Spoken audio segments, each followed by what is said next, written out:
Good evening. I'm Rachel Floor, Executive Director of the John F. Kennedy Library Foundation. On behalf of my library and foundation colleagues, I'm delighted to welcome all of you who are watching tonight's program online. Thank you so much for joining us as we try to make sense of a wild few days that will surely go down in political history. I would also like to acknowledge the generous support of our underwriters of the Kennedy Library Forums, lead sponsors, Bank of America and the Lowell Institute, and our media sponsors, the Boston Globe and WBUR. We look forward to a robust question and answer period this evening. You'll see full instructions on screen for submitting your questions via email or comments on our YouTube page during the program. While we are all on the edge of our seats this year, 60 years ago, Senator John F. Kennedy and Vice President Richard Nixon faced off in one of the closest elections in the nation's history. In the popular vote, JFK's margin over Nixon was just about 118,000 out of a total of nearly 69 million votes cast, though he received a clear majority of 303 to 219 in the electoral vote.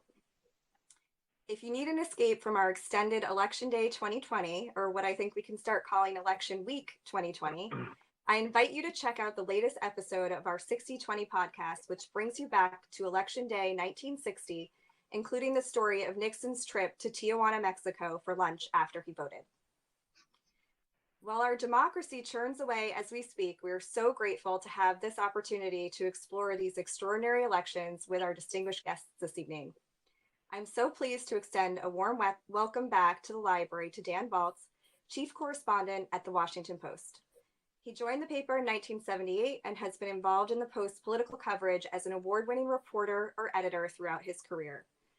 Before joining the Post, he worked at National Journal magazine as a reporter and an editor and at the Philadelphia Inquirer. He is the author of several books, including 2 bestsellers. He is also a regular panelist on PBS's Washington Week and is a frequent guest on the Sunday morning talk shows and other public affairs programs. Welcome back as well to Jonathan Capehart, who joins us today by phone. He's a Pulitzer Prize winning journalist who's a member of the Washington Post editorial board, writes about politics and social issues, and hosts the Cape Up podcast. He's an MSNBC contributor who regularly serves as a substitute anchor. Prior to the Post, he was deputy editorial editor of the New York Daily News and served on that paper's editorial board. He left the Daily News to become the national affairs columnist at Bloomberg News and took a leave from that position to serve as a policy advisor to Michael Bloomberg in his first successful campaign for New York City mayor. A warm welcome also to Maria Hinojosa, whose nearly 30-year career as a journalist includes reporting for PBS, CBS, WGBH, WNBC, CNN, NPR, and anchoring and executive producing the Peabody Award-winning show Latino USA, distributed by NPR. She is a frequent guest on MSNBC and has won numerous awards, including 4 Emmys. In 2010, she founded Futuro Media, an independent nonprofit organization with the mission of producing multimedia content from a person of color's perspective. She is the founding co-anchor of the political podcast In the Thick and the author most recently of Once I Was You, a memoir of love and hate in a torn America.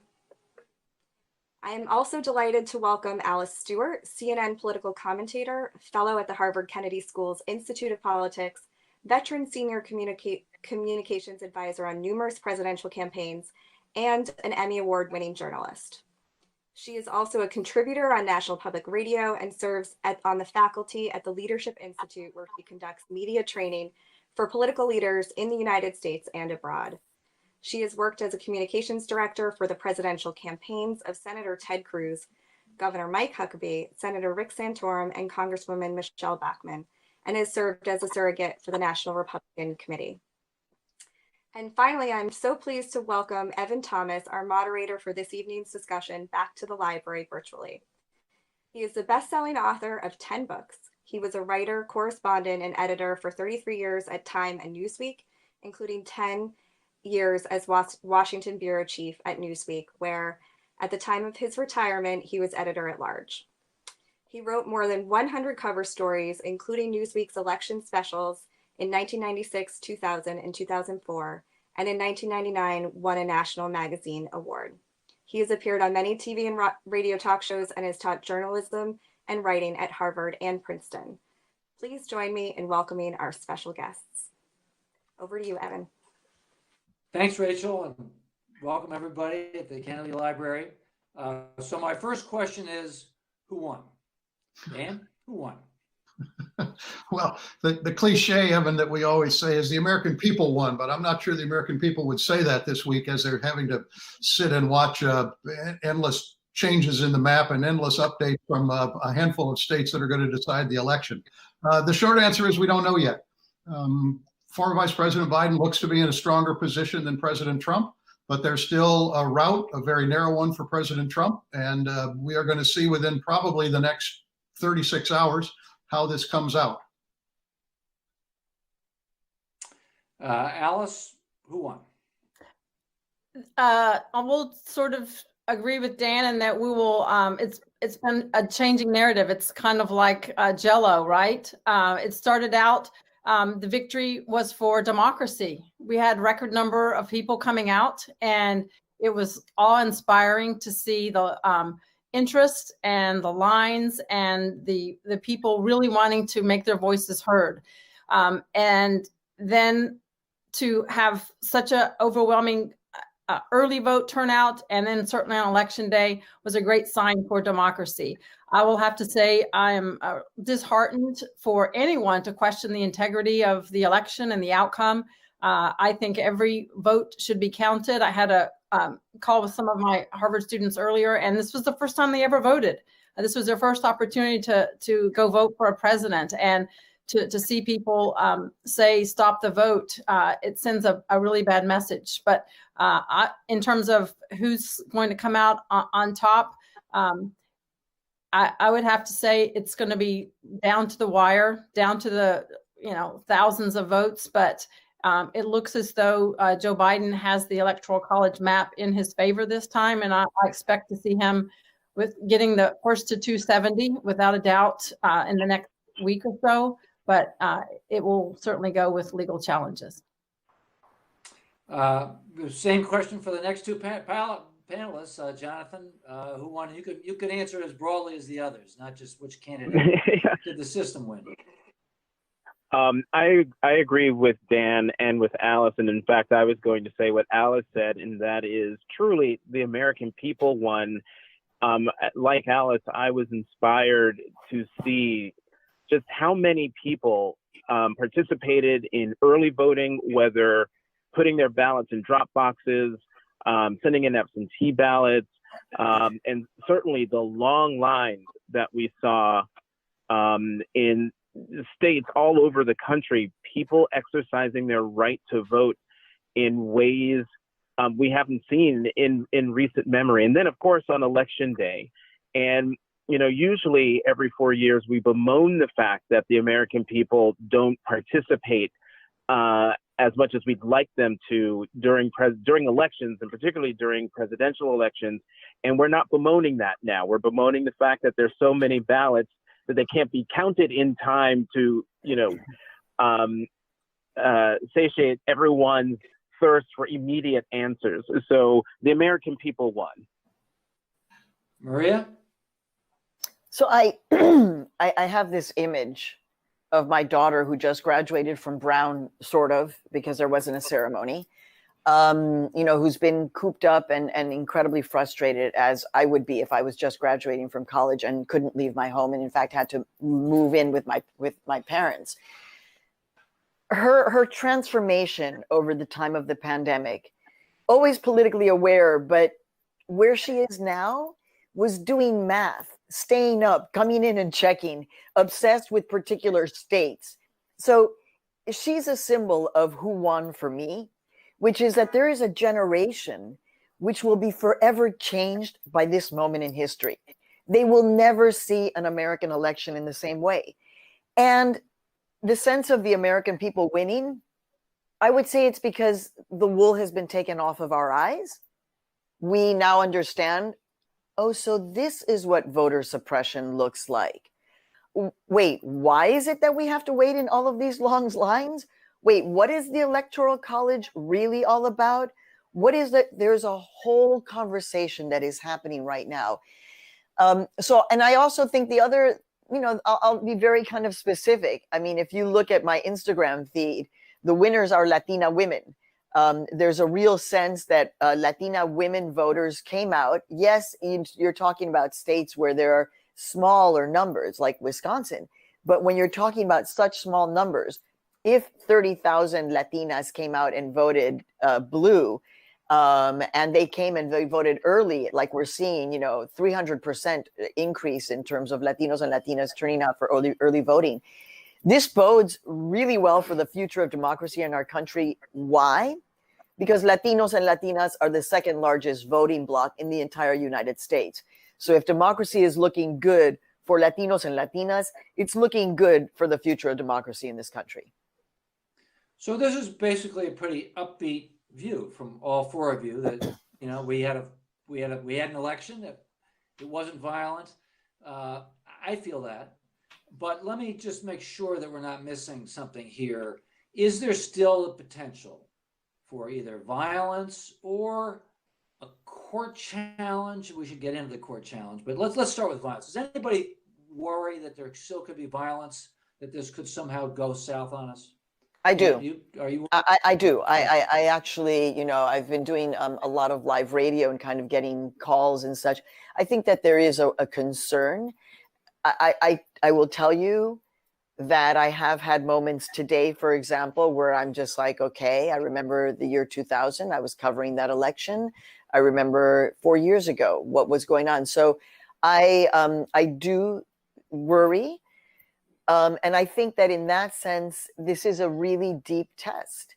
I will tell you, that slim chance of a possibility of Donald Trump winning is something that feels very real for me. And so I don't discard it.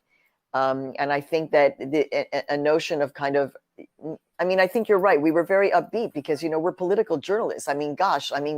Give us a chance to say something good happened, But I think that all of us understand that we are living in a very precarious time in this country because of the fact that there's an instigating factor to try to get it to go south, as you said. Let's turn for 1 second to the legal side of this without getting too much into the weeds. Alice, maybe you can address this. Assuming that President Trump loses on the numbers, is there a legal path for him to challenge this that would get to the Supremes and actually reverse the outcome? If you ask Rudy Giuliani, the answer is unequivocally yes. But whether or not that's going to change the outcome, I seriously doubt that. And I'll say this, the Trump campaign is adamant that this election is being stolen by the Democrats. One of the other jobs I've done in the past, I was Deputy Secretary of State in Arkansas. So I can call, secretaries of state and ask them questions. I've done so in the last few days, and they all assure me, we all know we're all very smart people. These elections are run state by state. Each state elections director and the Secretary of State takes great pride in ensuring the integrity of their election and making sure that people's votes are cast, they are secured, and they are counted. And that is something that they all really work hard to do. And I have no doubt that there might be some instances of isolated, questionable ballots, but to legally challenge an entire state and successfully overturn the will of the state, I think that's a really difficult battle. More than likely, if they want to do recounts and count ballot by ballot like we did in 2000, that may possibly change things. But in the end, just based on the numbers that we're seeing and the efforts and the lengths to which these election officials realize they're under the microscope, I don't see any unscrupulous behavior going on that would ultimately change the outcome. Jonathan, do you see anything that could go wrong here, so to speak, that either a legal challenge that could throw it into the Supreme Court, or maybe even ultimately, I suppose, Congress, or violence? Or do you see any? Do you think this process is going to get done in a peaceful way with Biden winning in a few days? I I do, and I hope it's not because I'm a hopeless optimist. As we're doing this, I'm also seeing on Twitter that there's demonstrations happening in Arizona with people chanting "Stop the Steal." You would hope that the president of the United States or leaders in the country would step forward and try to cool the passions. But that's not happening from the incumbent president of the United States. Just given what we've seen with the court challenges leading up to the actual election day, and how judges across the country have smacked back efforts, I'd be hard pressed to see a case coming forward that would bubble its way up to the Supreme Court to get them involved. But I'm not a lawyer, and the Supreme Court got involved in 2000. But I just have to think that things have gotten so far in the process that any case challenging the results of the election will be laughed out of court. But until this thing is signed, sealed, and delivered, certified, I will not feel comfortable that we have a resolution to the election, although I am very hopeful that we will. Dan, do you see any wrinkles here that could? Well, I think Evan, I think everybody does worry because of what we have seen in the run-up to the election. Sporadic signs of demonstrations, of unruly behavior. And I think that one of the very hopeful signs is how relatively peaceful this week has been. Yes, there are some demonstrations outside of some of the counting centers, but nothing has gotten out of hand. Everybody seems to be in control of it. And so far, so good. I think a lot depends on what happens when we get an outcome, when we get a declared president-elect. And if that happens to be Vice President Biden, how President Trump responds to that. His tweets this week have been, typically incendiary, that the election is being stolen, but the campaign has not yet been able to produce any real evidence of that. We're not at a point where any state is in the neighborhood of the kind of thing we saw in Florida in 2000, where the vote is so close that it requires a recount, and a recount that could change the outcome of the election. I mean, there are recounts in many kinds of elections, but in a presidential election, it has to be a recount that would actually change the electoral college math. So far, we're not at that point. So I think I would say I am hopeful, but I think that this is clearly a divided country. And the passions that exist on both sides are quite intense, as we know. If anything, the election results to date have reinforced the degree to which we're two Americas. And how that unfolds over the next, few days and then few months as we go between now and the inauguration will be a continuing test for our democracy and for people as a whole. But right now, I'm hopeful that we'll get through this okay. And Evan, if I can weigh in there real quick, I'm not certain where everyone watching is based, but a lot of folks, if you're in DC or New York, a lot of these large towns have stores and businesses all boarded up. When I go to do CNN hits, all the businesses were boarded up, like ready for a hurricane.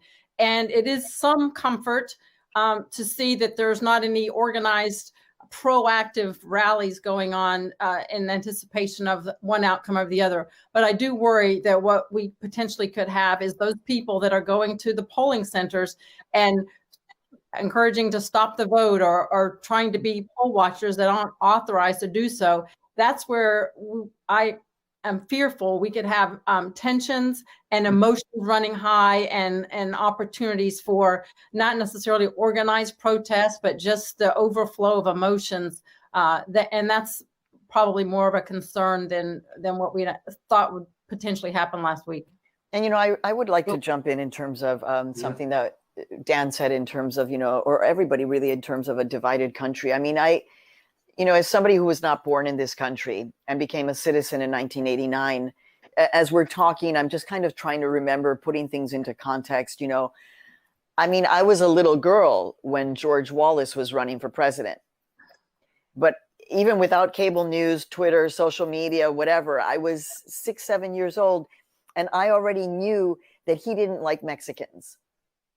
So and even me as a little girl, the daughter of a professor at the University of Chicago, was ashamed of speaking Spanish. So when we talk about a divided country, I think about the fact that, there's been a long history of this country having a problem with the other. And we cannot escape the fact that Donald Trump, one of his incisive, incision points is race. It is that. It is, Mexicans, in fact. It is creating this, the difference between us. So, I mean, am I uncomfortable about what the next couple of days? I mean, I have a cottage in Connecticut that went red. It's the only county in Connecticut that went red. That's where we live. So I'm a little bit like, wow, yeah. But the problem is that no one's going anywhere. So we've got to figure this out. We've got to somehow figure this out. And I think that's what we're trying to do is, we need to continue to have these kinds of dialogues to bring clarity. And now we have so much work to do to clear up the obfuscation and the lies that we've been living through. This is always dangerous to speculate about President Trump, but what do you think he's going to? What's he going to do? Is he going to go? Is he going to accept it? Is he going to incite violence? Does anybody want to hazard a guess? I do have an idea. I actually think that Marielle Trump kind of expanded on this idea. Marielle Trump said that given, and if you've read her book, which is fascinating, she said, he's going to end up saying, well, who wants to be president of the United States anyway? I mean, this country is so, who cares about? And I predict, I'm going to go on the record, that Donald Trump leaves the United States. In fact, he already said it. He said, I may have to leave this place. And I'm going to go out on a limb, but why not? I think that there's a triplex penthouse waiting for him in Moscow. I mean, I'm sorry. It's just that where is he going to go where he can say, and now I'm going to a place where I am loved and respected. Your country, that's where I think, and if you understand the Marielle Trump psychology and kind of what he does, I could see him getting to a point where it's like, oh, you know what? I don't even care about this job anymore. I got to go. I know it's way out there. Anybody want to try, leaving aside the penthouse by the Kremlin? Does anybody think, Dan, do you think that Trump is going to accept his fate, or is he going to stir the pot in some way that's notable, dangerous? I mean, everything we know about him is that he likes the limelight, and that he is a pot stirrer. So I would expect if his character continues to be his character, he will not necessarily go quietly and not necessarily go to the sidelines. Whether he concedes the election if he loses, we will see. He might, but it might be grudging, but maybe he will. Would he attend the inauguration of the man who beat him? I don't know. Every president does it, but I don't know that President Trump would. I mean, President Trump has, as we know, has constantly operated in ways that no other president in our memory operates. And so trying to predict exactly what he would do if he, ends up as a one-term president is a little bit dicey, other than to assume that we're not going to see a dramatic change in the way he handles himself or the kinds of things he does and says. Jonathan? Evan, it's Jonathan. It's Jonathan, if I could jump in. Yes, please. Given what we've seen over the last 4 years, a president who, for the life of him, can never admit a mistake, never admit he's at fault for anything, I wouldn't be surprised if he did not concede. I would not be surprised if he did not go to the inauguration. I wouldn't be surprised if he left Washington early.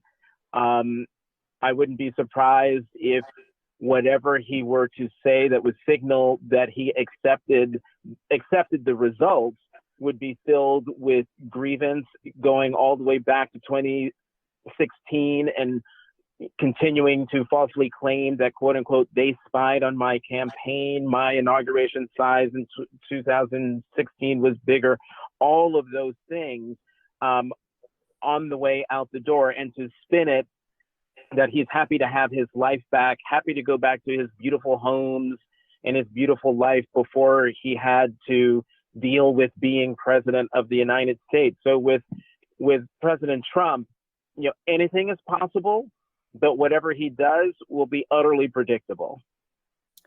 Evan, can I just add one more grace note to this, and that is earlier this week, I came across the concession speech that Al Gore gave the night that he lost the presidency in 2000. And looking at it in retrospect, and given the times we are in and the condition of the country today, it was a remarkable speech. It runs about 4 or 5 minutes. He could not have been more gracious at a time when we know he was in deep pain over having lost that race to President Bush. And it is a kind of a model of what people expect in moments like this, but we'll see to the extent to which the loser of this campaign measures up to that. Alice? Yeah, I would say we know that Donald Trump loves to find boogeymen wherever they can be, whether they're real or imagined, and he loves to see problems and him be the solution to it. And look, when he did his final barnstorming tour amongst tens of thousands of adoring fans, I was glad that he did it, because I think he really did need to go and shore up some votes and remind people of the economy and the successes that he had. But he feeds off of that. And if you notice his latest boogeyman over the last couple of weeks, it's been Fox News. And he had repeatedly said this would not have happened if Roger Ailes was still around. I would not be surprised if he creates his own version of Roger Ailes and himself, and he and the family create their own version of Fox News, a conservative media outlet. They certainly now have the data to support an online unit for that. So this would be a way for him to continue to use his voice, engage with his adoring crowd, and create opportunities for the Trump family to rise up in the Trump media mega empire. So that's something that has occurred to me over the last several months in terms of what is next for him, because he has gone out of his way to find criticism of Fox, especially after their call of Arizona. So I see him may want to bow out of politics and become the next Roger Ailes, but that's just me. Let's talk a little bit about the election was a little closer than the pollsters said it would be. Dan, why don't you take a crack at this? What happened here on the polls? They were at least a little bit off, maybe a lot off. Yeah, they are a little bit off. I think there's going to be as much or more soul searching after this one as the last election. Certainly the national polls appear to be off. Now there's a lot of vote yet to come in. We know that California counts slow, and so the numbers for Biden will continue to rise. It's now about a 3-point race. That could get up to 5, but the national polls were in the neighborhood of 7 or 8 or 9. And I think people were prepared for a different outcome.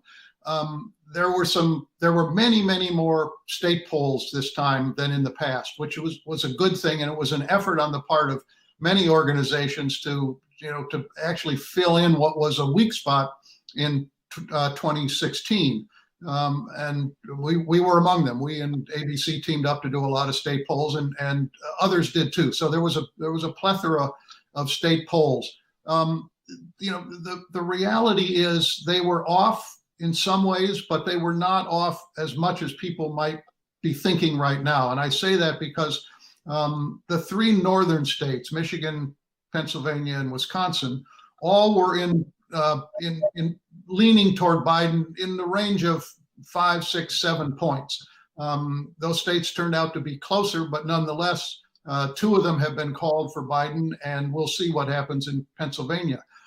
There were a lot of other states that were in play, and the polls showed them to be competitive, whether it was Florida, North Carolina, Arizona, Georgia, and then even, kind of remarkably, Texas seemed to be in play based on the polls. Ohio seemed to be in play based on the polls. Iowa seemed to be in play. Those last 3 did not come through at all. I mean, Trump ended up winning all of them relatively comfortably, although his margin in Texas is the lowest that any Republican has gotten in decades. So something has been happening in Texas. But the other states are the states we're talking about right now that are, with the exception of Florida, are generally not called yet. Those look to be toss-up states going into the election, and they have turned out to be toss-up states. I think for a lot of Democrats, their sense was, well, these polls look so good in so many places, this could be an enormous blue wave. And that has not materialized in the way that I think Democrats thought. So it's a combination of some polling being off and expectations being driven by some of the polling and getting out of hand. But the problem is that now we have just, I mean, I was very tempered. 2016, people thought I was crazy when I said, no, I think that Donald Trump can win. They really thought, no, this is impossible. So, I mean, I was sure that could happen. And I was convinced that I was not going to let myself fall for what happened in 2016 again. But there were just an abundance of these polls that were both statewide and national. So I think the bigger question is, how do we as journalists recoup some of the cred in terms of the polling? Because it is something that we count on. And yet at the same time, it feels, I think for just your regular viewer, watcher, consumer, it feels very slippery now. And so that's something else that we're going to have to try to repair along with the Presidential Debate Commission and the presidential debates. There were several things that suffered cracks that we've all been a witness to. And this is another one that will probably need to be repaired. Jonathan, do you have a view on what went wrong with the polls? When it comes to the polls, I was one of those people who didn't put too much stock into them, maybe because of my 2016 PTSD. Also, like Maria, understanding that the possibility of President Trump winning re-election was 50-50, that he indeed could win re-election. Also knowing and observing what this country has been through over the last 4 years and what a lot of his supporters would countenance, would put up with, would support. I didn't take it for granted that this was an election that President Trump would lose. So even though the polls, national polls and even state polls, seem to be stable, the only poll I cared about was Election Day and the votes that would be counted from early votes, mail-in votes, and absentee votes. Alice, do you have a thought on polling? Yeah, just in 2016, the polling was actually rather accurate in terms of they had Hillary Clinton winning by about 3 or 4 percentage points, and she did, but that was the popular vote, and they didn't take enough into consideration with regard to the Electoral College part of the presidential race, and that's where the big problem was. I do think a lot of the pollsters and the media recognized that during this time and focused more on the battleground states, which was imperative to do so. But they failed to consider the turtle effect of Trump voters, or became the shy turtle Trump voter, and that they don't go around like pollsters. They don't trust pollsters. They don't trust the media. They don't put a bumper sticker on their car. They don't put a yard sign in their yard saying they support Trump. They don't tell their friends or their neighbors because they're ostracized for their support of Trump. And they don't talk about it, and they don't talk to pollsters. So there's a lot of that these people just don't recognize it. And it happens a lot in the work environment and in educational environments. And this is what I hear quite often. And even in my own neighborhood, it's the same. There's Biden's signs all up and down the street, but the Trump supporters, we just don't do it. And I think that's a lot of what's the missing factor in a lot of the polling data, is that Trump supporters just keep their mouth shut and go to the polls. And that's something that needs to be taken into consideration. And there's also a mindset, and it's been discussed in the last 24 hours, that pollsters need to listen to the people and not put their own editorial room spin on the crosstabs of these polls, and just put out the information as it comes, and not editorialize what they're getting out of these polls. Because the election poll data was much more indicative of the mindset of the people. And that was that the economy was top of mind, followed by race relations, and then a sharp third was COVID. And that's certainly not how a lot of the narratives were discussed over the last 24 or 12 months or so. So it looks like, it's still not absolutely clear, but it looks like the Republicans will still have control of the Senate. I know there's still a scenario that would have a 50-50, but assuming that the Republicans have control of the Senate, what does that mean for Biden and his agenda? Dan, you want to take that first? Sure. Well, it means a lot of difficulty for him, and I think it means a lot of recalibration of what they might have been anticipating. I think that I think Democrats were relatively confident that they were going to get the Senate, and that would give them maneuvering room on a Biden agenda. But if Mitch McConnell is still the Senate Majority Leader, then Biden's going to either have to figure out a way to deal constructively with him, or try to figure out how to get around him. But that won't be easy. So I think it means we conceivably are heading into just another period of gridlock. Part of that will depend on what Senator McConnell does, if he is the majority leader, which we would assume, and how he decides to approach Biden. I mean, they do have a relationship from years when they both served together, and also when Biden was vice president, he was often the designated person to go up to the Hill and try to work out some deals. But overall, McConnell was implacable in his opposition to the Obama agenda. And I would expect that is probably the way he will start out in a Biden presidency, if there is one. So I think it requires it will require a great deal of skill on the part of President Biden, if there is one, to figure out how he's going to deal with a Senate and what that means to his ambitions on a whole series of issues. And one of those issues which finally came up, finally in the last presidential debate, was immigration.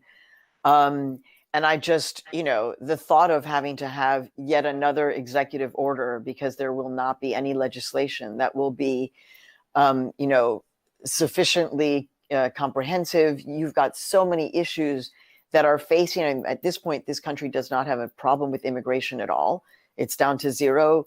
Refugees are down to a trickle, 10, 15,000. What this country has is a human rights problem, where you have women who are being sterilized, and children whose parents can't be found by a government that can send, men and women to the moon. So you have an international human rights crisis on an incoming president's hands. And the thought that you're going to have no possibility for legislative relief on this is just, it's just hard to fathom, but that is very much a possibility. If assuming it is President Biden, if President Biden wants to have one thing that he can try to get done with a Republican Senate, what would that be? Jonathan, what would be, if you were President Biden and you were trying to figure out, and Mitch McConnell was still a majority leader, what would be the one thing that you would go for right away, big thing that you would go for? I would go for COVID relief, something that would get money into the pockets of workers and families, money that would help struggling parts of the economy, and also money to help out states and localities. I mean, the fact that, the federal government doesn't have to balance its budget, and yet states and localities have to by law. And the idea that, there's right now, there's no national plan to stem the pandemic in the United States. And then all of the after effects of that, the impact on the economy that we've been living through since March, and that people are continuing to live through because no agreement can be reached between this White House and, at this point, the Speaker of the House.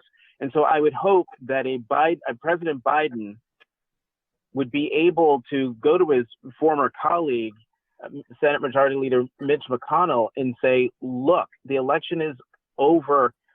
Once we get to inauguration, if you can't get something before, let's get something done. The American people are hurting.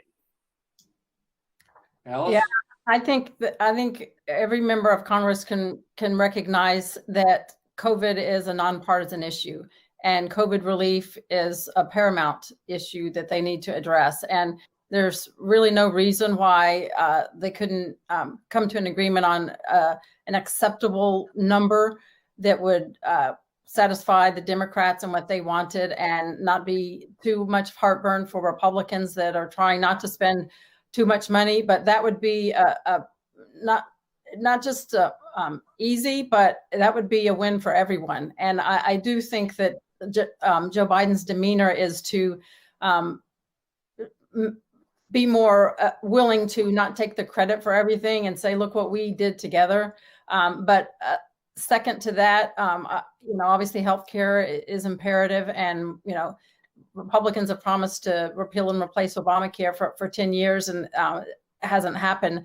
And I think in the last debate, we heard him talk about some aspects of tweaking Obamacare with potentially Biden care. And, I think the American people don't care whose name is on it, but they do want healthcare that's quality and affordable. And I think that's, COVID, the relief that Jonathan mentioned, the money in the pockets of these people is top priority. But tying that in, secondly, with healthcare is something that needs to be done, and it should be something that they can all work together on. Let me ask all of you how you think the world would react to a Biden victory, if that's what it's going to be. How it's going to affect our relations with the rest of the world. What's going to be different if it's President Biden?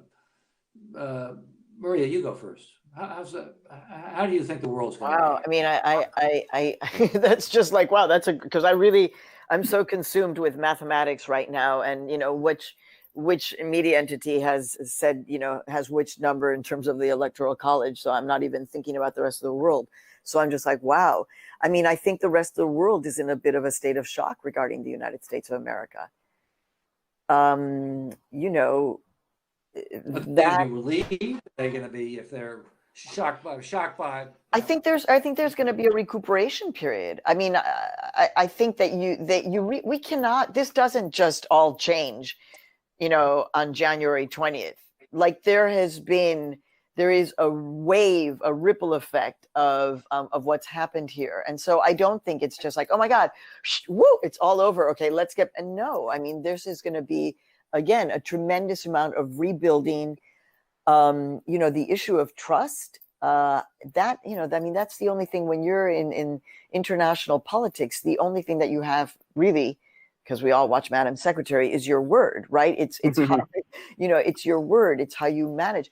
So that has got to be going back to the Secretary of State of Hillary Clinton days, where there was it was all about that kind of, pressing flesh. This is going to take a lot of work. So again, healing, rebuilding, and I would hope potentially, a kind of rejiggering of the United States vis-a-vis the rest of the world in a place that is honestly more equal and less in a position of that may be one of the lasting situations, is that the United States is no longer able to kind of lecture about things because we have all seen and lived through what we've just lived through. Evan, Yep. Yeah, Evan, Jonathan. Yeah. So I think the word I wrote down as you asked the question initially, the world would feel relief. I talked with a member of the Senate Foreign Relations Committee, who told me, because I asked him, you travel around the world, you talk to your counterparts around the world, foreign ministers, prime ministers, presidents of other countries. What are you hearing from them in terms of their hopes and fears of this upcoming election? And the response he got back overwhelmingly is, we hope the Americans get it right this time. That one foreign official said to him, we can tread water for 4 years while the United States goes through this, but we can't for 8. And so I think when Joe Biden is declared the president-elect, there will be a collective sigh of relief around the world, most definitely from our allies and the Western Alliance. Certainly the Baltic states that are, the first line of defense against, whatever Russia might want to do. Hopefully a return to quote unquote normalcy in the relationship between the United States and the European allies. I think there's a lot of heartburn, particularly in Europe. But I would also think over in Asia, South Korea, Japan, about the American president, not only coddling strong men and dictators, but also turning his back on America's primary role for the last 70 years, and that is maintaining the Western Alliance, but also being the beacon and stalwart champion of small d democratic ideals, of standing up for freedom of the press and standing up for the people's right to have their voices heard by their governments, and standing up for the rights of those people to hold their governments accountable. The United States has been missing in action in that. And so a Biden presidency would be an opportunity to repair the relationship and to put things back on track, at least try to, the way they were before Trump became president. Alice? Evan, yeah, I spoke with a group of Latin American political leaders yesterday, and their first, one of the questions they had was, the difference between, what do I think the difference between Trump and Biden would be? And, my position on Trump is he truly believes in his America First philosophy and peace through strength. But his mindset of being strong man and a bull in a china shop, pardon the pun, was certainly not the best in terms of diplomatic relations. And these Latin American leaders felt as though the way he treated our allies and the way he treated NATO members and pony up or shut up mentality didn't sit well with people across the country or the world. But more concerning to them was what he has done over the last few weeks with regard to questioning the integrity of our elections. And even them, these people in Latin American countries were saying, this is what we do here. This is what our dictators do here. We don't expect that kind of thing in America. And it's disheartening to hear those kind of things from countries that have really seen dictators in action. And this is the kind of impression they're getting out of America, which is unfortunate. But what they said following up with Joe Biden is that he understands the need for diplomacy, and he's walked she mentioned Hillary Clinton. He understands diplomacy, bilateral communications, bilateral agreements, and getting things done. And yes, America, the greater America is, the greater the world is, but that doesn't mean you have to go around trying to intimidate people, especially our allies. And there is the sense amongst them that Joe Biden understands the delicate dance of diplomacy much better than Trump. So, Dan, how do you think Biden will demonstrate that? Well, in his Evan, first couple of months? I think he will do everything he can to make good on what he has said when he's gone abroad over the last couple of years, to say America's back. We will re-engage with the world in the way you would like us to re-engage with the world. He's a familiar figure around the world. I agree with what others have said that there will be as Jonathan put it, a sigh of relief on the part of many of our Western allies. But I think that the idea that you can kind of go back to the pre-Trump era is probably overstated. And I say that for a couple of reasons. One is we do not know what the ultimate impact of the pandemic is going to be kind of on global affairs. Mike Leavitt, who's the former governor of Utah and was a secretary of HHS and thinks deeply about the role of government. I talked to him, this was a couple of months ago, and he said, from his study of pandemics, he said, the one thing I know about a pandemic is that it changes the world. He said, we don't know in what ways, but it does change the world. I think one element of the pandemic is that it probably does reinforce nationalism in all kinds of places. I mean, people are worried about their own country more than they're worried about the rest of the world. We want to protect our own people, and I think that is an instinct that may have some lasting effects. I think also, as disruptive as President Trump has been, he has asked some very difficult questions that probably needed to be asked. I'm not sure he's provided the answers, but one big one is, what should the relationship between the United States and China actually be? I mean, I think we have seen a sea change in the way elected leaders and foreign policy, career people look and think about China today than they did 5 years ago. Under Xi, this is a tougher regime. It is not moving toward democracy in the way that people thought that a freer economy in China would lead to more democratic governance. Biden's going to have to figure out where he wants to be on those issues. He's going to have to figure out where he wants to be on trade. He's going to have to figure out what he wants to do vis-a-vis Vladimir Putin and Russia. So these are all unanswered questions. I mean, it's easy to sort of say we're back and we're going to re-engage, but he's re-engaging with a different world than the one he left when he departed the vice presidency. I hate to look forward to 2024, but let me ask, do you think that Trumpism is broadly defined, Trump or Trumpism, are they going to come back in 2024? Are we going to, is Trump himself, there's talk about it, I guess he's talked about running again. What's the legacy? Could he come back, and could it, whatever it is, come back?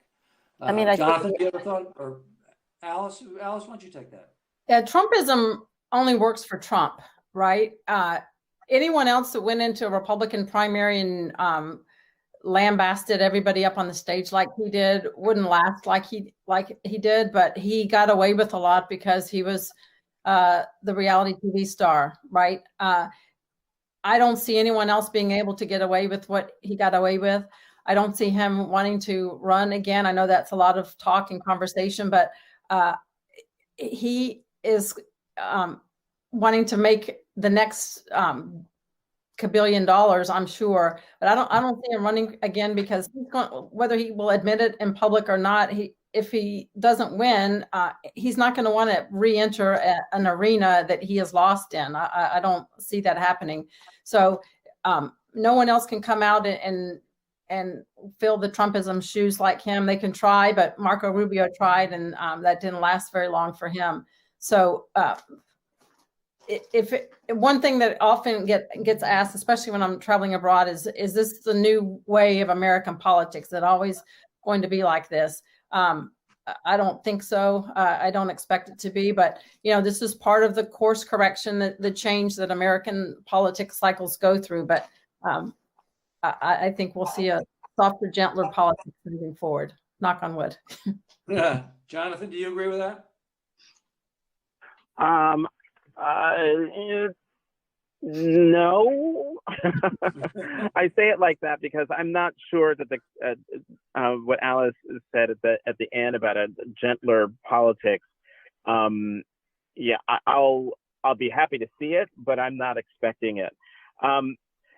Trumpism. President Trump will go away. Maybe some of his kids will run for office.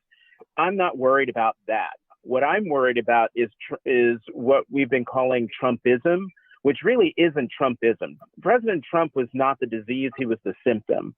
And what he did was just pull the covers back from a disease that this country has been plagued with since its founding. The president ran an openly racist, xenophobic, misogynistic campaign for president in 2016, and he won.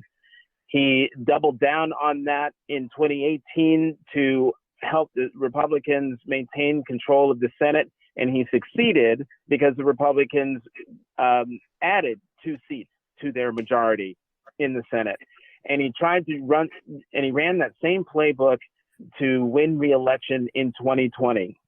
And we're going to find out sooner rather than later whether that effort was successful. But from the exit polls and the other stories that I've read, even though he's losing the popular vote last I saw by 3.5 or 3.9 million votes, he still got more votes than he did in 2020 than he did in 2016. The fact that some Republican Senate candidates, many thought were goners, such as Susan Collins of Maine, she won re-election. Ernst in Iowa won re-election. Lindsey Graham won re-election. The country is going to have to deal with the inconvenient truths unearthed and exposed and bandied about by the sitting president of the United States. We are going to have to deal with all of these issues if we are ever to be able to truly move beyond the pain and the hurt of our history to really start to truly live out the ideals that are spelled out in our founding documents. And I think the fact that there's still far too many people who are unwilling to touch that third rail, to talk about the role of race and the role of xenophobia in the 2016 campaign and most definitely in the 2020 campaign. It's raised an interesting question, Maria. Let me ask it of you. What could President Biden or Vice President Harris say early on that would get at race and racial division? Is there something that they can say that really, beyond platitudes, that would really make a difference here? I don't know if there's something that you can say. I mean, again, I just don't want to kind of gloss over like everything that we've lived through. I mean, I think apologies actually go a long way. Myself, I actually think that being able to say something like, you know what a mistake I made with the crime bill, not just kind of say, well, I was young or whatever, but really try to understand. But I don't think that it's like a one thing, because the amount of hurt that the country has lived through, on the one hand, it has inspired people to come out and vote, but it inspired people who support Trump to come out and vote. So I think that this is going to take not a year, not 2 years. Certainly I think in 4 years, I think with a Biden-Harris, the vibe that they give off, yes, it feels like there will be certainly a sense of more unity, but I don't think it's going to be like, what can we say and make this better? It's not that America anymore. These young people are not going to be like, oh, you said the right thing, we're ready to move on.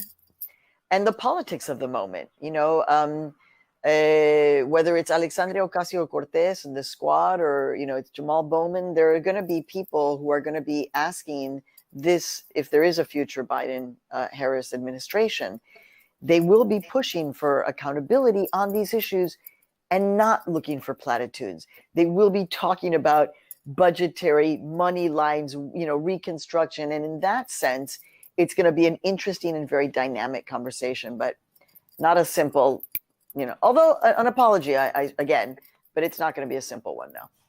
So Dan, how do you think that President Biden will get along with his left wing progressives? It will be a bit of a fractious relationship. Everybody, the wide spectrum of the Democratic Party, however you define wide, put those differences aside for the cause of trying to defeat President Trump in this election.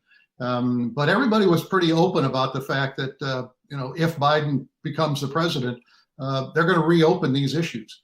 And they are going to do everything they can to push him on the issues.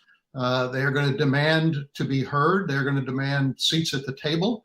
One of the things we've seen within the Democratic Party over the last few years is that people acknowledge that the coalition is changing. Obviously, women are much more central to the Democratic coalition. Black Americans obviously have been for a long time, Black women especially. And younger people are looking for a stronger voice. They're no longer willing to simply say, we at least want to be heard. They want some tangible evidence that they have a voice, and that's going to be challenging to Biden, because he ran as a different kind of candidate than that. He's made it clear during the general election, I beat those guys whenever when Trump or anybody else has accused him of being a socialist or being hostage to the Democratic left. I beat those guys is the way he's approached it. But now he will have to deal with them in the same way he's going to have to deal with some Republicans if the Republicans clearly are in control of the Senate. I want to go back very briefly to the question of Trumpism, and I agree with Alice on this point that Trump himself is Trumpism and is unique, and if you remove him, something is missing. But the Republican Party was undergoing a change before Trump, and I think that has accelerated under Trump, and that is that it has become much more of a party of working class people, and in particular, a party of people who are anti-elites. And whatever debate that unfolds if Trump is not reelected, and I think we should stipulate, because we've gone through this hour as if this election is completely over, and we should stipulate that there is still a possibility that Trump gets a second term. But nonetheless, if he's not there and there's competition in 2024, that's an element of the constituency that Donald Trump has created that is still there, and will be looking for somebody to speak for them and to them. And that is part of the legacy of Trump.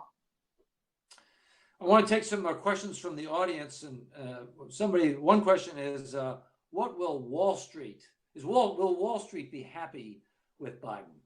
Anybody want to take that? No takers? Jonathan used to work in New York. He can. Jonathan, you're in New York. Jonathan, is Wall Street going to be happy with a Biden administration? I don't have an answer for you. I may have lived in New York, but that's as far as it goes. Okay, Maybe so Maria, I'm a New Yorker. Okay, yeah, I live in Harlem. Maria, you take it. Let me talk for all New Yorkers, since I live in Harlem, and hey, look, the reason why somebody who I know and love, Mexican-American banker from the Rio Grande Valley, who is a civil rights supporter in the state of Texas, but hated Trump, but ended up voting for him this time.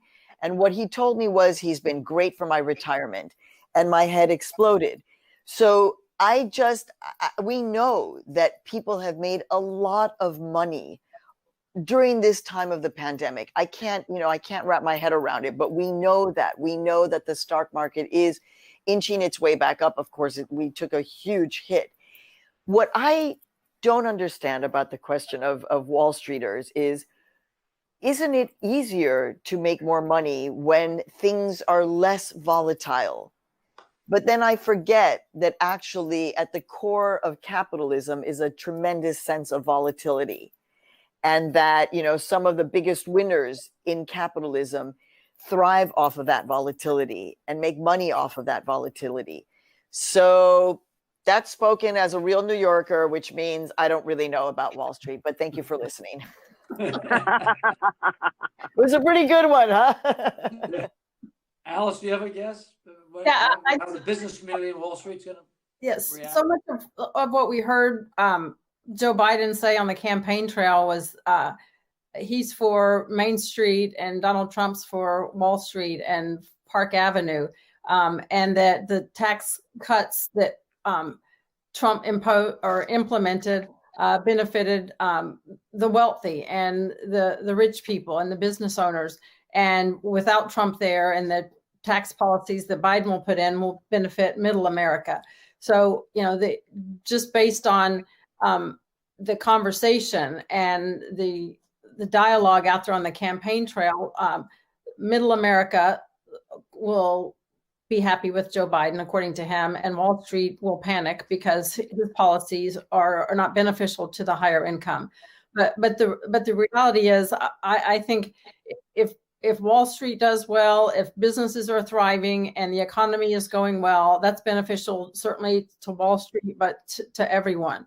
So I would like to think that we could stop looking at things at what's beneficial to Wall Street over Main Street, and that we're all, if one side of the coin benefits, it should be beneficial to everyone. And then there's talk, there was a lot of speculation once people thought that Biden would win, everyone was going to go sell their stock and put it under their mattress.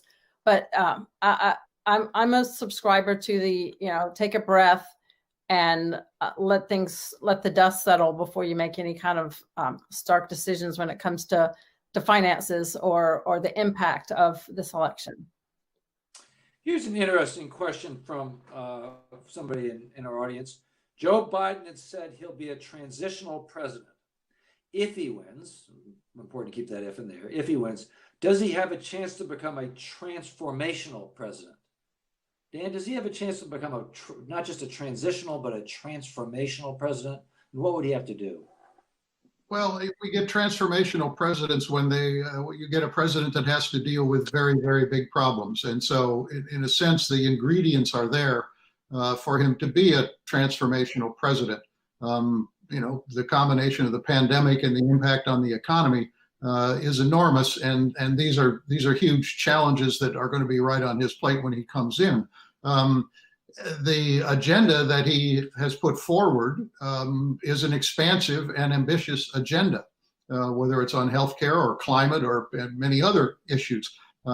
But I think that was, that runs into the reality that we've been talking about already, which is, can he achieve those goals with a Senate that is controlled by Republicans? And that will no doubt temper his ability to do that. But, the question about Biden, I think, in terms of transformational is it requires, in addition to those ambitions, the kind of qualities of leadership that inspire and energize and mobilize an entire society. I think there are two questions about that. As a candidate, Biden has not been obviously the most visionary candidate for president that we've seen, and the question of whether that will be different as president is hard to say, but you would say he's not going to be fundamentally different in that way. But the second is to mobilize the entire country under the circumstances by which he will be governing is going to be enormously difficult. there's nearly half the country that starts his presidency in serious opposition to him. Yes, there will be, presumably a honeymoon, but we know that the country is so divided, and it's divided not just on issues, but on values. And those issues are harder to overcome as a leader, because as a leader, you obviously project the values that you believe in, but we know that there's two sets of values in the country right now. So that's a long way of saying, yes, it's possible because of the problems that he is going to have to confront. And if he is successful, we might remember him as a transformational, but the obstacles in his way are quite significant. Jonathan, you want to take a crack at that? Does Biden, what could he do, if anything, to be a transformational president? I think Dan said it perfectly and has it absolutely right. I actually wrote down that, sure, Vice President Biden, if he becomes president, he will most definitely be a transformational president in rhetoric. The problem will be turning that rhetoric into reality. And Dan hit on exactly what I was going to hit on, and that is, as long as there is a Senate majority that is led by Mitch McConnell, I don't see what big transformational things a President Biden could get through the House, but also get through the Senate and onto his desk for his signature. Senator McConnell is not going to be interested in helping a President Biden, and that's the way he's going to look at it, not helping the country that is in deep pain right now, economically and health-wise. It'll sort of be like what he said about President Obama at the beginning of his term, where he said that his number one goal was to make sure that President Obama was a one-term president. I think, given the way politics are now, that will be his MO on steroids. There is one transformational thing that he did do, right, which is naming Kamala Harris.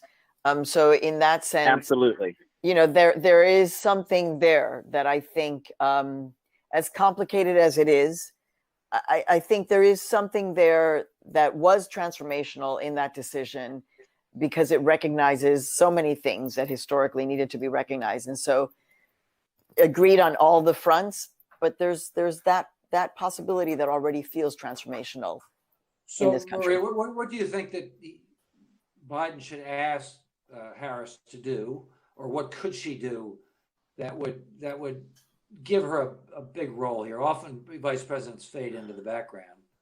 I mean, she really could try to take on the issue of healing the country.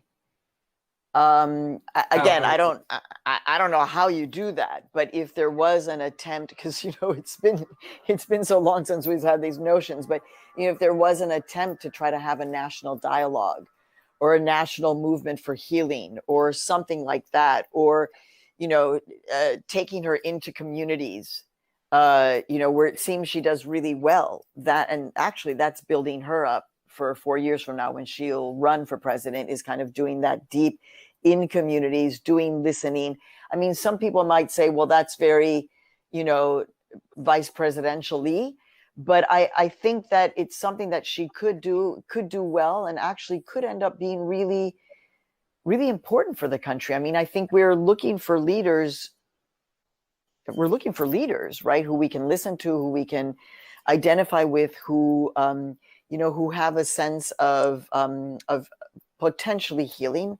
And even though Kamala is complicated, she didn't give me an interview, so we're still asking. But I think that is a role that she could play. She definitely, one thing that she exudes is that warmth, that kind of casualness that, back before the pandemic, like, I'll hug you and it's like a real, like, I'm not afraid of you, like I'm with you. And that is actually refreshing in a politician, especially.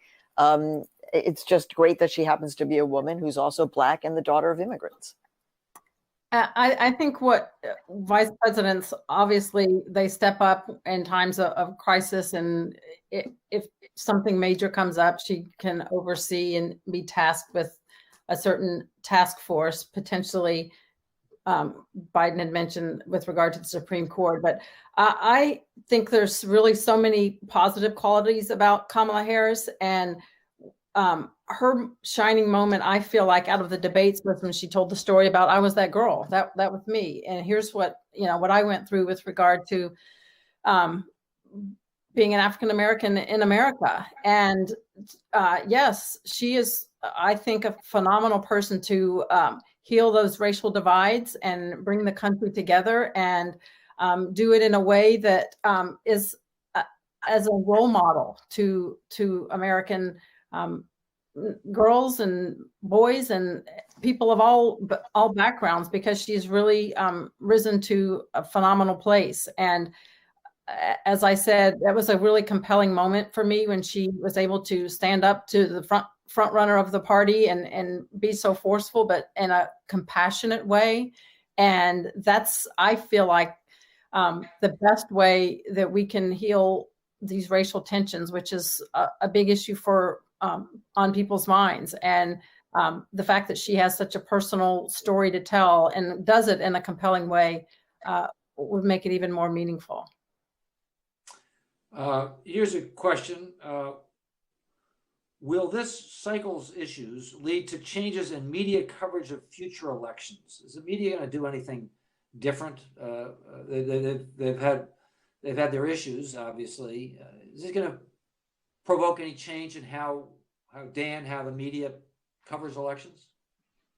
I would hope so. I mean, this has been an odd election because of COVID and the inability of reporters to really do what they normally do. I mean, I've not been on the road for 8 months, and obviously there are a lot of people who have been out, but not in the way that is the normal way. And the interaction with voters has been much more limited than it should be. Evan, we go through, as you well know from your own experience, we go through a kind of an after action analysis of what we did well and what we didn't do well and what we missed. I think, certainly throughout the entire 4 years of the Trump administration, we've constantly asked ourselves, do we understand this country as well as we should? And I think that, after 2016, the answer was no. And I suspect that the answer after this election will be no, that in one way or another, we are missing what is driving a large number of people in this country to support somebody like President Trump. And what are the issues that prompt that support? What is the loyalty that he generates? And how that all adds up. I mean, I've said this in the past, but Peter Hart, the pollster, said to me when I was a much younger reporter, the goal of political reporters should not be handicapping the outcome of a race. The goal should really be to prepare people for what the outcome ultimately is, so that people have a better understanding at the time it's happened, why it happened. And I think I think we did not do that well in 2016. We may have done it a little better this time, but I'm not sure about that. People can be their own judge of it. I would hope that we become a little less focused on polling data and probability and all of that. And I say that as somebody who writes co-writes most of the polling stories at the Post, but every single poll gets more attention than a single poll ought to. And I think we have to somehow break ourselves of that habit. And I think that, the diversification of the political reporting cadre is very good and important. And I think that in addition to, diversifying it by gender and by race, we have to diversify it in some ways, in a sense, regionally and perhaps ideologically. That we have to have reporters who understand all types of Americans. No one of us can do that individually, and so you need a team to be able to do that. Anybody else? Yeah, no, I mean, I'm certainly hoping, but I was hoping that journalism would be transformed after 2016. because such a poor job had been done. I mean, for me, that's a much bigger question in terms of the role of the mainstream media, of which I am a part of, but also a critic, and also somebody who is an independent journalist who now has my own nonprofit media company, right? So now I am producing and competing along with everybody else. And by the way, we're doing fine. And I would say our work is doing fine precisely because of what we do that is different than the mainstream media. So the work that we do at Futuro is all about, in fact, focusing on not a perspective that is majority white, male, heterosexual, and of privilege. By the way, many of those white men are my friends. I mean, I love them, right? We work together, but there is a perspective in the world that they carry, and in fact, that they carry throughout the coverage of this entire administration. If anything, this whole notion of like, oh my God, Trump has like, shattered, or we didn't expect this. Really, we needed to be much more prepared. We should have been, journalists should have been having conversations with journalists who have lived through authoritarian regimes with the use of propaganda, with a president that consistently lies. We needed to have been much smarter in the entire way that I say the media writ large, approached this particular presidency. And I'm going to say something that is, well, it's because it's us here, we're doing this, but, and it's probably going to irk you several, but that's okay. That's kind of, in many ways, that's the role of a journalist. But the reason, and maybe you can understand why I'm saying this, because of who I am, a Mexican immigrant, American citizen, woman journalist from Harlem, New York City, and the South Side of Chicago, is that why did Donald Trump and his administration get a pass?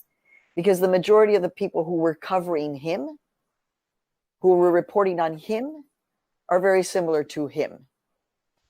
White supremacy, to use that ugly thing that at least now we talk about, and it's ugly, nobody likes to talk about it, but with all due respect, if you are a white man, you may be sickened by white supremacy, but it is not going to impact you in the way that it is going to impact me. And so how we approach the coverage of an administration and a campaign like this needs to kind of pull back and do that level of analysis. Will it happen? The thing that has happened in the last 10 years, 20 years, is that more independent journalists can be part of the mix, right? So that we're inside and out, right? And that part of the conversation, because what we need more journalists writ large. We need more journalists of every possible background so that our profession survives what we've just been through. That leads me to a question from the audience. Any thoughts about the role of social media on this election? Yeah, I do. I have some concerns about what's going on with Facebook and Twitter, and picking and choosing indiscriminately which social media posts they want to fact check or say it needs to be verified. Social media needs to decide if they want to be a platform or a publisher. And if they're platforms, then their role is to allow people free speech and let them put up content that they want to say. Obviously, we can't put up dangerous information, child pornography, threatening content, but that's the role of social media. And news outlets are publishers that are subjected to the scrutiny of making sure they are factually accurate. I think social media has been invaluable for President Trump, and a big key to his success is being able to use social media to communicate directly to his supporters without what he calls filter of the media, and it's imperative. But with the ideology, and there's no denying the ideology of the tech giants that oversee these social media outlets, they cannot have it both ways. They cannot hide behind the opportunity to be a platform for free speech and then decide what they want to fact check. So I think there needs to be some tremendous scrutiny. I don't think government should control social media by any stretch of the imagination, but they need to decide If they want to publish and fact check data, they need to go open up a media outlet, because social media is protected in order to allow for free speech. Okay, we have about 5 minutes left, so I'm going to take on as a last question for all four of you this broader question about the future of American democracy. A lot of talk in this election, people being worried about the future of American democracy. How should we be feeling this evening? Dan, why don't you take the first crack at that? Well, we can go back to what we talked about right in the opening, Evan, and say, well, maybe we should feel pretty good about it. There was a tremendous outpouring of people who wanted to vote.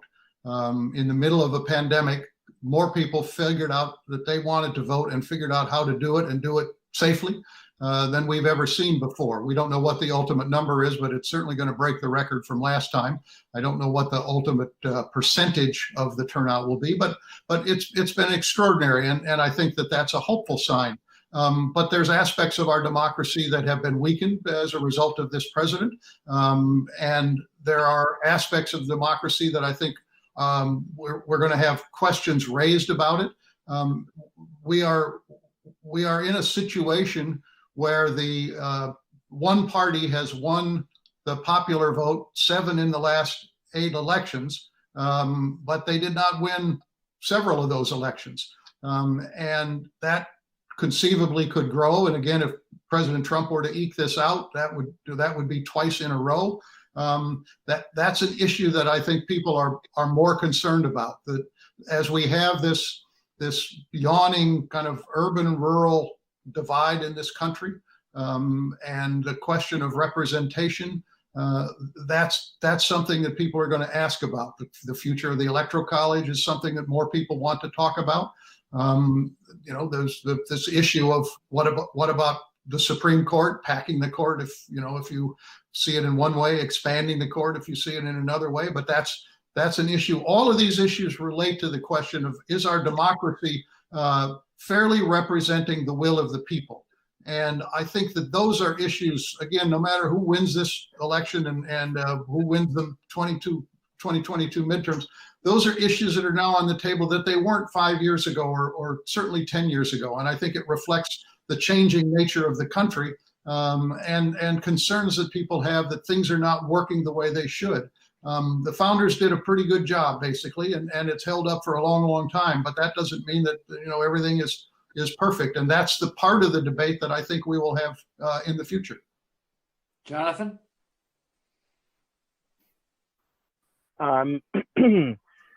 During the transition from Obama to President Obama to President Trump, and there were questions about whether President-elect Trump would be in violation of the Emoluments Clause, I wrote a column where I said that, in that transition period, I learned a lot about our Constitution. And by that, I mean, in grade school, we learned that our nation, our laws, our democracy are built on this granite-like structure called the Constitution. But during that transition period, it became clear as day to me that the Constitution is only as strong as the person who swears to uphold and defend it.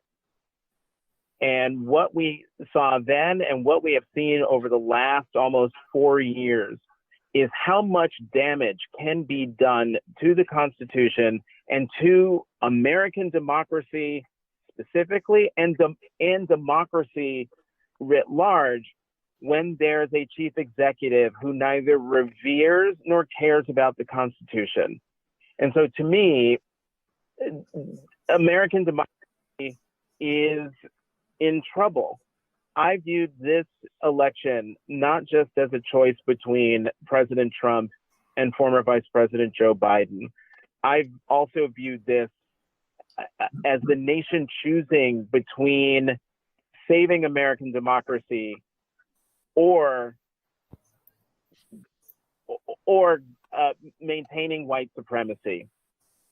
And if Joe Biden does succeed in becoming the next president of the United States, that's not to say that white supremacy goes away or disappears or no longer becomes or is no longer a problem, but at least it gives me a glimmer of hope that not only did the American people choose American democracy, but also chose to save our system and to save our country.